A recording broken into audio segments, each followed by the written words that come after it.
Please Harish Rao గారు please question కు సంబంధించి క్వశ్చన్ కాదు సార్, ఒక్క నిమిషం వినండి.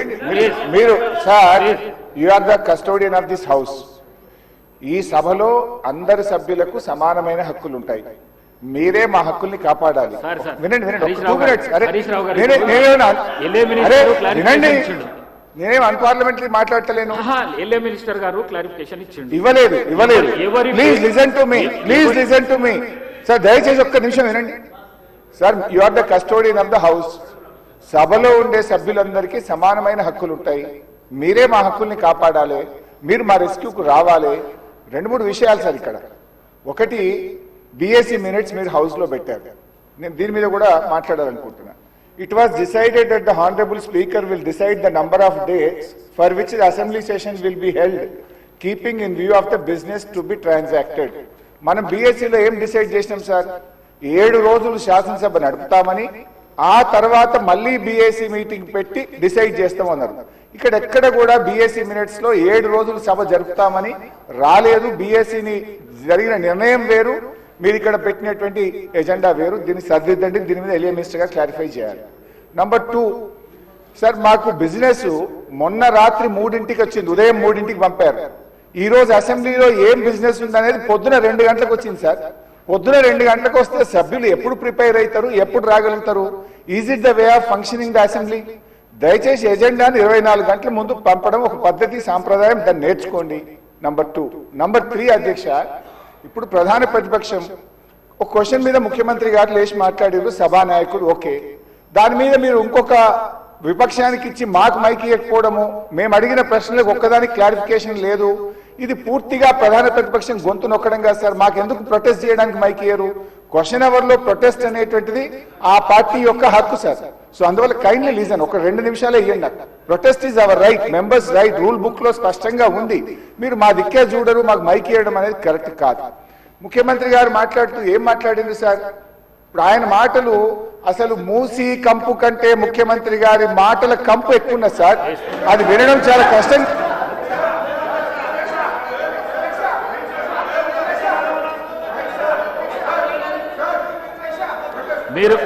మీరు క్వశ్చన్ కు సంబంధించి మాట్లాడుతా అంటే మీకు మైక్ ఇస్తాను. మీరు ముఖ్యమంత్రిని విమర్శిస్తా అంటే నేను మైక్ ఇవ్వను.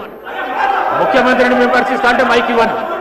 ప్లీజ్ మీరు కూర్చోండి శ్రీనివాస్ యాదవ్ గారు కూర్చోండి శ్రీనివాస్ యాదవ్ గారు, మీకు కూడా అవకాశం ఇచ్చినా కదా. ఒక మిరాలం ట్యాంక్ ని అభివృద్ధి చేయాలి. జూ పార్క్ ఉన్నది పక్కన, మిరాలం ట్యాంక్ ఉంది 450 ఎకరాలలో. మీరు చేయాలంటే దాన్ని కంప్లీట్ గా ఈ కన్సల్టెంట్స్కి ఇచ్చి ప్రపంచ స్థాయిలో అక్కడ ఒక అభివృద్ధి పర్యాటక కేంద్రంగా మార్చాలని చేసి ఈరోజు 450 కోట్ల రూపాయలతో మిరాలం ట్యాంక్ మీద బ్రిడ్జ్ కట్టడమే కాకుండా ఆ ప్రాంతాన్ని అభివృద్ధి చేయడానికి టెండర్ పిలిచి పనులు జరుగుతున్నాయి అధ్యక్ష. రాబోయే 2 సంవత్సరాలలో ఆ ప్రాజెక్టు కూడా పూర్తి చేస్తాం అధ్యక్ష. ఓల్డ్ సిటీ అని నెగ్లెక్ట్ చేయలేదు అధ్యక్ష. నేను చెప్పిన అది ఓల్డ్ సిటీ కాదు, అది ఒరిజినల్ సిటీ. ఒరిజినల్ సిటీని రివైవ్ చేసి ప్రపంచంలోనే ఒక గొప్ప నగరంగా మా హైదరాబాద్ నగరం అని చెప్పుకునే విధంగా అభివృద్ధి చేస్తామని చెప్పి మాట ఇవ్వడం జరిగింది. దాంట్లో భాగంగానే ఈరోజు గౌలిగూడ దగ్గర వదిలేసిన మెట్రోను ఈరోజు చాంద్రాయన్ గుట్ట వరకు పొడిగిస్తున్నాం అధ్యక్ష. ల్యాండ్ ఎక్వేషన్ జరుగుతుంది. అక్బరుద్దీన్ ఓవైసీ గారే మలక్పేట ఎమ్మెల్యే గారు ఇక్కడ ఉన్నారు. ఈరోజు నష్టపరిహారం అడిగినంతగా భూములు కోల్పోయే వాళ్ళకి ఇచ్చి ఈరోజు మెట్రో పనులు ప్రారంభించిన అధ్యక్ష. మిరాలం ట్యాంక్ ప్రారంభించిన అధ్యక్ష. అదే విధంగా longest flyover PV Narasimharao flyover తర్వాత 2వ లాంగెస్ట్ ఫ్లైఓవర్ మన్మోహన్ సింగ్ గారి పేరు మీద ఫ్లైఓవర్ ని జూ పార్క్ దగ్గర మనం ప్రారంభించుకున్నాం అధ్యక్ష. ఓల్డ్ సిటీ నెగ్లెక్ట్ చేయలేదు అధ్యక్ష. అండర్ గ్రౌండ్ డ్రైనేజ్ చంద్రాయన్ గుట్ట ప్రాంతానికి మనం నిధులు ఇచ్చినాం అధ్యక్ష. ఇవన్నీ కూడా పాత నగరాన్ని, ఇది మన తలమానికము, మన యొక్క గొప్ప గౌరవము హైదరాబాద్ నగరం అని చెప్పి ఈరోజు హైదరాబాద్ నగరం మీద ప్రత్యేకమైన దృష్టి పెట్టి ఈ రోజు కార్యక్రమాలు తీసుకుంటున్నాం అధ్యక్ష. ఇక మళ్ళీ మూసీకి వస్తున్న అధ్యక్ష. ఈ మూసీని కేవలం మా మిత్రులు పాయల్ శంకర్ గారు అడిగారు, ఇది ఉత్త నీళ్ళే తీసుకొస్తారా, దీన్ని వ్యాపార కేంద్రంగా చేస్తారా? వారేమో ప్రశ్న అడిగారు. కొంతమంది ఏమో రేవంత్ రెడ్డి రియల్ ఎస్టేట్ బ్రోకర్గా మారిండు, రేవంత్ రెడ్డి రియల్ ఎస్టేట్ చేస్తాడని. అధ్యక్ష, రియల్ ఎస్టేట్ ఒక ఇండస్ట్రీని ప్రమోట్ చేసి ఇండస్ట్రీకి అవసరమైన వసతులు కల్పించడం అనేది ప్రభుత్వం యొక్క బాధ్యత. ఈ నగరం రియల్ ఎస్టేట్ విస్తరిస్తే పెట్టుబడులు వస్తాయి, పరిశ్రమలు వస్తే ఉద్యోగ ఉపాధి అవకాశాలు వస్తాయి. ఈ రోజు ఎకానమీని మనం పెంచుకోవాలంటే, ఆర్థిక వ్యవస్థ బలోపేతం కావాలంటే, ఆ రోజు కూడా ఇట్లనే మాట్లాడిన డాక్టర్ వైఎస్ రాజశేఖర రెడ్డి గారు, అంతకంటే ముందు నేదురుమల్లి జనార్దన్ రెడ్డి గారు హైటెక్ సిటీకి మొట్టమొదటిసారి ఫౌండేషన్ స్టోన్ వేసినప్పుడు పి జనార్దన్ రెడ్డి గారు పట్టుబట్టి మొట్టమొదట ఫౌండేషన్ స్టోన్ హైటెక్ సిటీకి పడ్డది. పి జనార్దన్ రెడ్డి గారు ఎమ్మెల్యేగా ఉన్నప్పుడు, నేదురుమల్లి జనార్దన్ రెడ్డి ముఖ్యమంత్రి ఉన్నప్పుడు పివి నరసింహారావు గారు వచ్చి మొదట హైటెక్ సిటీకి శిలాఫలకం వేసింది వాళ్ళు. తర్వాత ఆగిపోయింది. ఆ తర్వాత చంద్రబాబు నాయుడు గారు వచ్చిన తర్వాత మళ్ళీ చంద్రబాబు నాయుడు గారు, అటల్ బిహారీ వాజ్పేయి గారు వచ్చి హైటెక్ సిటీ నిర్మాణం చేశారు. ఆ రోజు కూడా ఇదే ఆరోపణలు చేశారు అధ్యక్ష. ప్రభుత్వం రియల్ ఎస్టేట్ వ్యాపారం చేస్తుందా? ప్రభుత్వానికి ఏం పని ఉంది అని. కానీ అలా విస్తరించిన నగరం ఎక్కడొచ్చింది అధ్యక్ష? సైబరాబాద్ అని గొప్పగా ఎందుకు చెప్పుకుంటున్నాం? ఐటీ కంపెనీలు, ఫార్మా కంపెనీలు, global capability centres, data centres, ఇవన్నీ ఎక్కడి నుంచి వచ్చినాయి అధ్యక్ష? ఈరోజు ఫైనాన్షియల్ డిస్ట్రిక్ట్, నాలెడ్జ్ పార్క్లో ఎన్ని లక్షల మందికి ఉద్యోగాలు వచ్చినాయి అధ్యక్ష? ఈరోజు విస్తరించే నగరం అర్బనైజేషన్ అవుతుంది అధ్యక్ష. పట్టణ ప్రాంతాలు పెరుగుతున్నాయి, పట్టణీకరణ జరుగుతుంది. ఈరోజు 55% జనాభా పట్టణాలలో నివసిస్తున్నారు అధ్యక్ష. రాబోయే 20-25 ఏళ్లలో 75% మన పట్టణాల యొక్క జనాభా పెరుగుతుంది అధ్యక్ష. కేవలం ఔటర్ రింగ్ రోడ్ ఇన్సైడే 1,34,00,000 మంది ప్రజలు నివసిస్తున్నారు అధ్యక్ష. 3,78,00,000 తెలంగాణ జనాభా ఉంటే ఔటర్ రింగ్ రోడ్ ఇన్సైడ్ మాత్రమే 1,34,00,000 మంది నివసిస్తున్నారు అధ్యక్ష. అంటే ఇక్కడ మోర్ దాన్ 1/3. టోక్యో ఒక సిటీలో తెలంగాణ జనాభా కంటే ఎక్కువ ఉన్నారు అధ్యక్ష. 4 కోట్ల మంది ఒక పట్టణంలో నివసిస్తున్నారు అధ్యక్ష. ఈరోజు ప్రపంచం అంతా పట్టణాల వైపు వేగంగా విస్తరణ జరుగుతుంది. దానికి తగ్గట్టుగా మనం నగరాలను అభివృద్ధి చేసుకోవాలి. అందులో భాగంగానే ఈరోజు వికసిత్ భారత్ ప్రణాళిక ఏంది? ఈరోజు అందుకోసమే ఆయన దుఃఖం చూడు, ఆయన బాధ చూడు, కడుపులో విషము ఎట్లా అంటే కడుపు నిండా విషయం. ఆ మూసీలో ఉన్న కాలుష్యానికంటే వీళ్ళ కడుపులలో అంతకంటే ఎక్కువ విషం ఉంది అధ్యక్ష. విషం జిమ్ముతున్నారు. మీరు మూసి కాలుష్యమే ప్రమాదం అనుకుంటున్నారు అధ్యక్ష. ఈ మనుషుల కడుపుల్లో ఉన్న విషయం మూసి కాలుష్యానికంటే ప్రమాదకరంగా తయారైంది అధ్యక్ష. ఏం నొప్పి అధ్యక్ష? నేను ఎవరినైనా విమర్శించిన అధ్యక్ష? నేను ఈ ప్రభుత్వం ఏం కార్యక్రమాలు చేపట్టబోతుందో సభలో సభ్యులు మాకు తెలవాలని అడిగినారు. పాయల శంకర్ గారు ఏమడిగినారు అధ్యక్ష? మేము సభ్యులము, ప్రభుత్వం ఏం చేస్తుందో మాకు వివరించండి, మేము కూడా మా చేతనైన సాయం చేస్తామని మాట్లాడినారు అధ్యక్ష.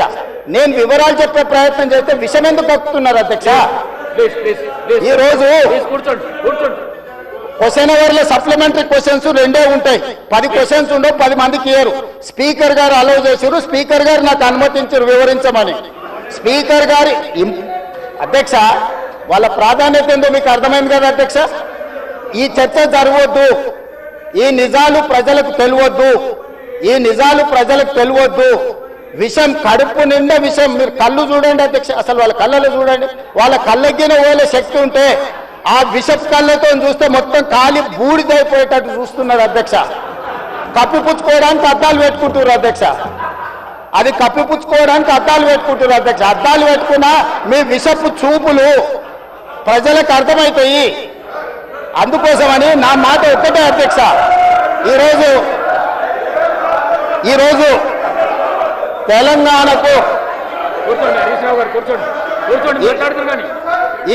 ఈరోజు నగర అభివృద్ధి చేయడం మా బాధ్యత. ఈరోజు ఇన్ని మాటలు మాట్లాడుతున్నారు కదా అధ్యక్ష. ఆనాడు కాంగ్రెస్ లో గెలిచిన ఎమ్మెల్యేని తీసుకొని మూసీ రివర్ డెవలప్మెంట్ కార్పొరేషన్ కు చైర్మన్ చేసింది ఎవరు అధ్యక్ష? ఎవరు? ఈ రోజు వివరాలు చెప్తుంటే ఆ నొప్పేందుకు అధ్యక్ష? ఆ నొప్పేందుకు? మీరు అనుమతి ఇచ్చిన తర్వాత వాళ్ళెవరు అధ్యక్ష ప్రశ్నించనికే? వాళ్ళెవరు సభ్యులు? ఈ రోజు అక్బరుద్దీన్ ఓవైసీ గారు, పాయల శంకర్ గారు, లేకపోతే కాలేరు వెంకటేష్ గారు. ఆ కాలేరు వెంకటేష్ గారినైనా చూసి నేర్చుకోండి, కనీసం ఒక అవగాహన వస్తుంది. స్పష్టంగా నేను అంబర్పేట పోయినప్పుడు చెప్పిండు 100% అంబర్పేట శాసనసభ నియోజకవర్గంలో మేము మూసీ నది ప్రక్షాళనకు సహకరిస్తాము. మా పేదలకు అందరికీ మంచి ఇండ్లు కట్టించండి, మా ప్రభుత్వ కార్యాలయాలు కట్టించండి, మా ప్రాంతాన్ని అభివృద్ధి చేయండి, నేనే ముందు బాగానే నిలబడి మూసీ నది ప్రక్షాళనకు సహకరిస్తానని అంబర్పేట ఎమ్మెల్యే కాలేరు వెంకటేశ్వర గారు ముందుకు వచ్చి బహిరంగంగా మైక్లో చెప్పిండు. నిన్నగాక మొన్న వచ్చి నన్ను కలిసి చెప్పిండు.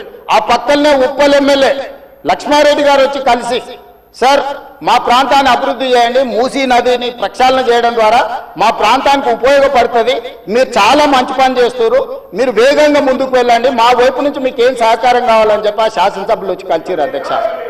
ఇవాళ నేను ఒకటే అడుగుతున్నా అధ్యక్ష, అధ్యక్ష, ఈ రోజు మూసీ నది ప్రక్షాళన చేసుకుంటే నల్గొండ,